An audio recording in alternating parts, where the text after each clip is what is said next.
ba yanzu ba, lokaci zai alƙalanci. Ita ce ranar artabun farko kuma artabun ƙarshe.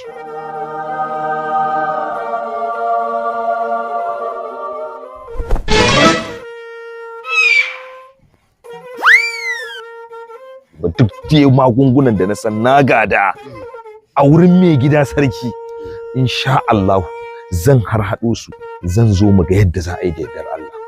Kai wannan to waye haka? Amira tana cikin wani hali.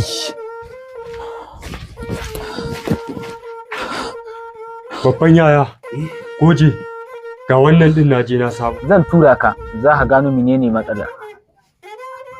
Kana nufin yanzu babban yaya ka ce ƙarshen barde ya zo kenan? Shi bokitin da yake riƙe ruwa tabbas dole sai an lillike duk ramin da yake jikin shi.